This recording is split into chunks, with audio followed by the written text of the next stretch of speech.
TikTok mimi hainilipi. Ila niliwahi kupoteza milioni kama 7 hivi. TikTok. Ulipotezaje milioni 7 TikTok? So kilichotokea TikTok Tanzania hailipi, lakini unaweza kutengeneza fedha TikTok kama utaingia live na watu watakutumia gifts. Zile gifts ni hela. Na Tanzania watu wengi ambao wanaingiza hela TikTok ni watu wanaoingia live. Kwa hiyo ukiingia live pale kuna watu wanawatumia gift. Mtu anakutumia gift maana yake yeye amerecharge. Amekatwa hela kwenye akaunti yake, either ni Mastercard au Visa card, then inakuja kwako. Kwa hiyo kuna kipindi niliwahi kutengeneza hela kupitia live, lakini pia akaunti yangu ikapata matatizo, ikafungiwa ikiwa na ile hela. Kwa hiyo kuanzia hapo mimi masuala ya live nikaacha, yani ikanikata tu kwamba hela yangu, yani bora wangenitolea hela yangu afu akachukua account. Kwa account ilichukuliwa kwa milioni 7. Kwa hata account ambayo naitumia sasa hivi ina 1 million views. Haina kiasi chochote cha fedha. Inaweka tu kazi zangu kule, napata usta na utumia kutengeneza fedha sehemu nyingine.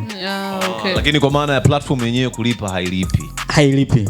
So zile numbers kwa mfano ambazo unakuwa unazitengeneza, ukiachana na kwenda live kwenye TikTok, umetengeneza content yako ina views zaidi ya milioni 1. Zinakuwa zina faida gani? Duka Huru pia unaweza kutusaidia. Wote wawili. Ni mkono.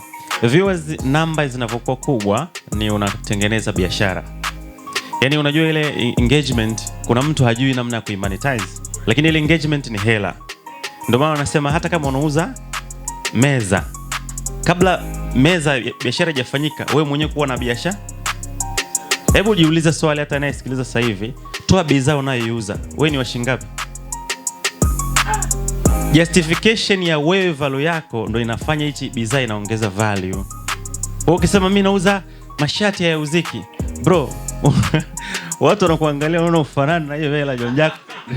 Wewe huwezi kunicharge 100,000 maana wewe mwenyewe ufanana na 100,000. Kwa hiyo kuna value. Sasa ile engagement Kiredo unaitengeneza inamuongezea value yeye, kwamba ana traffic, ana watu wanamsikiliza na wanamtazama.